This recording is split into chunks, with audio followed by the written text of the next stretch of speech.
जय हिंद दोस्तों, वंदे मातरम। अगर हम मीडिया रिपोर्ट्स की माने तो गदर 2 की शूटिंग 80% पूरी हो चुकी है। सनी देओल इसको दोबारा से एक सेकंड पार्ट के रूप में बना रहे हैं। इसमें भी सनी देओल खुद रहेंगे और अमीषा पटेल भी इनके साथ रहेंगी। वही अमीषा पटेल जो कि आजकल मूवी से ज़्यादा चुनावी रैलियों में नजर आती रहती हैं, मतलब उनकी दिलचस्पी चुनावों में ज़्यादा बढ़ चुकी है। लेकिन इस मूवी में अमीषा पटेल भी नजर आने वाली है।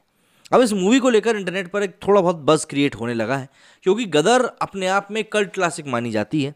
और जिस समय वो मूवी आई थी उस समय, चाहे मूवी की कहानी की बात कर लें, उसके एसेंस की बात कर लें, उसके म्यूज़िक की बात कर लें, उसके बनाए जाने के कारण की बात कर लें, हर एक चीज़ पब्लिक के सामने फिट बैठी थी और उस मूवी ने काफ़ी अच्छा प्रदर्शन भी किया था और सनी देओल के करियर को एक नया रूप भी दिया था।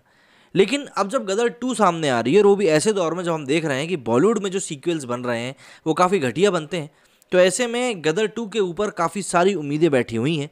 क्योंकि अगर उसने गदर के साथ, गदर 1 के साथ जस्टिफाई नहीं किया तो कहीं ना कहीं ये उस ब्रांड के साथ भी धोखा होगा। गदर 2 से सनी देओल और अमीषा पटेल का लुक वायरल हुआ है। 21 साल बाद गदर एक प्रेम कथा का सीक्वल बनाया जा रहा है। गदर अपने ज़माने की ब्लॉकबस्टर थी और इसने टिकट खिड़की पर न जाने कितने कीर्तिमान बनाए थे। सनी देओल अमीषा की जोड़ी तारा सिंह और सकीना के किरदार में 21 साल बाद भी वैसा ही नजर आ रही हैं जैसी गदर में दिखी थी। जी स्टूडियोज़ के बैनर तले जिनका कि निर्माण किया जा रहा है, इसके निर्देशक अनिल शर्मा हैं। फिल्म में अनिल के बेटे उत्कर्ष शर्मा भी महत्वपूर्ण भूमिका निभा रहे हैं। फिल्म की शूटिंग पिछले कई हफ्तों से लखनऊ में चल रही थी। हाल ही में लखनऊ शेड्यूल पूरा हुआ है और 80% हिस्सा टोटल शूट हो चुका है। अब बाकी का हिस्सा अनिल शर्मा अन्य लोकेशंस पर शूट करने की तैयारी में है। पहले पार्ट में दिखाया गया था कि भारत पाकिस्तान के बंटवारे के वक्त कैसे एक ट्रक ड्राइवर तारा सिंह ने दंगों में मुस्लिम लड़की सकीना की जान बचाई थी। तारा सकीना को पहले से प्यार करता था, मगर दोनों के बीच सामाजिक फ़र्क ऐसा था कि इजहार मोहब्बत तक नहीं कर पाया था। हालांकि बंटवारे के बाद हालात ऐसे बन गए कि दोनों में प्यार भी हुआ और उन्होंने शादी भी करी। शादी से दोनों को एक बच्चा भी हुआ और राजी खुशी साथ साथ रहने भी लगे। सकीना पाकिस्तान के सबसे रसूखदार मुस्लिम परिवारों में से एक की बेटी थी। सिख के साथ सकीना की मोहब्बत और शादी उसके घरवालों को बर्दाश्त नहीं कर पा रहे थे। झांसा देकर सकीना को पाकिस्तान बुलाया जाता है और उस पर तारा से रिश्ते तोड़कर दूसरी शादी करने का दबाव डाला जाता है। सकीना राजी नहीं है। इस बीच तारा पत्नी की खोज खबर लेने के लिए अपने बेटे और दोस्त के साथ पाकिस्तान पहुंच जाता है। एक तरफ सकीना के रसूखदार परिवार का दबाव और दूसरी तरफ सकीना के साथ लेकर वापस भारत लौटने की कोशिश में तारा पाकिस्तान में जो गदर मचाता है उसका तो जवाब ही नहीं। आखिर में तारा की मोहब्बत के आगे सकीना के परिवार को विवश होना पड़ता है। गदर 2 में इसके आगे की कहानी दिखाने की योजना है।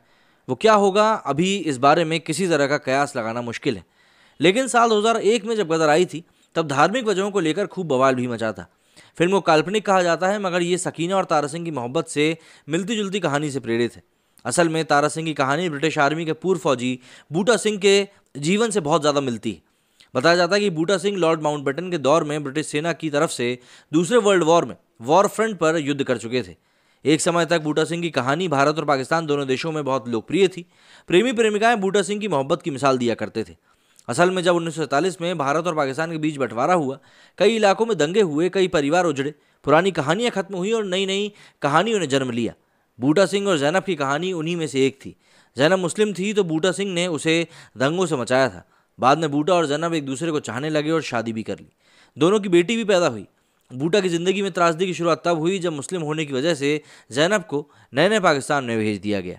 मोहब्बत को भला राजनीति और उसकी सीमाओं में कभी कहाँ कोई फ़र्क पड़ा है। बूटा ने तय किया कि वो जैनब के पास जाएंगे। इसके बाद ब्रिटिश सेना का पूर्व फौजी अवैध तरीके से पाकिस्तान में घुस गया। द डॉन के मुताबिक पारिवारिक दबाव में जैनब की शादी चचेरे भाई से ही हो गई। बूटा ने जब जैनब से मिलने की कोशिश करी तो उन्हें खूब मारा पीटा गया। पुलिस ने उन्हें गिरफ्तार कर लिया। उन पर अवैध तरीके से सीमा पार करने का आरोप लगा। कोर्ट में पेशी हुई तो बूटा सिंह ने रोकर अपना हाल सुनाया। उन्होंने बताया कि जैनब उनकी पत्नी है और उन दोनों के साथ क्या क्या हुआ। पूरी कहानी सुनने के बाद कोर्ट ने जैनब को पेश होने का निर्देश दिया और ये भी कहा कि अगर जैनब ने बूटा की बातों को पुख्ता किया तो उन्हें छोड़ दिया जाएगा।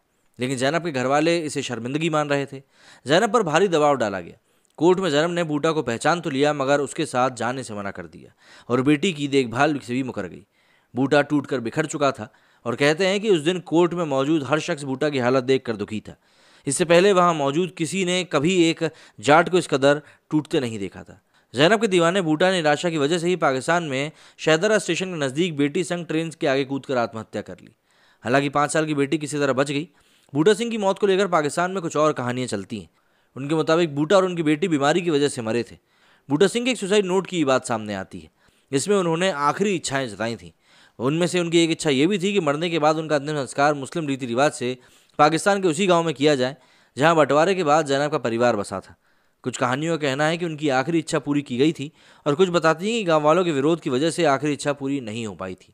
सालों वक्त बीतने और भारत पाकिस्तान के रिश्ते में तमाम उतार चढ़ाव के बीच बूटा और जैनब की मोहब्बत तमाम लोगों के जहन में ताज़ा है। दोनों के जीवन से प्रेरित कहानियाँ और फिल्में बनाई गई हैं। साल 1999 में आई पंजाबी फिल्म शहीद मोहब्बत बूटा सिंह कैनेडियन फिल्म पार्टीशन उन्हीं में से एक है। बूटा जैनब की कहानी पर उपन्यास तक लिखे जाने की बातें सामने आई हैं। गदर में सकीना तारा की मोहब्बत असल में बूटा और जैनब की कहानी से ही प्रेरित है। हालांकि गदर में तारा अपना परिवार वापस पाने में नाकाम नहीं होता और जिंदा घर लौट आता है। तो ऐसे में ये जो कहानी अब सनी देओल हमारे सामने लेकर आने वाले हैं गदर 2 में, ये काफ़ी ज़्यादा इंटरेस्टिंग इसीलिए होने वाली है क्योंकि गदर 2 में अब कहानी को किस तरीके से पेश किया जाएगा ये देखने वाली बात होगी। क्योंकि देखने में तो सब कुछ पहले जैसा ही लग रहा है, लेकिन आज का बॉलीवुड काफ़ी बदला हुआ है। बॉलीवुड इसलिए बदला हुआ है क्योंकि अब दर्शकों का टेस्ट बदल चुका है, समीकरण बदल चुके हैं, चीज़ें देखने का तरीका बदल चुका है। तो क्या सनी देओल इन सारी चीज़ों से एडजस्ट करके मूवी को सबके सामने ला पाएंगे, यही देखने वाली बात है। मेरे स्टूडियो में फिलहाल इतना ही। जय हिंद, जय भारत।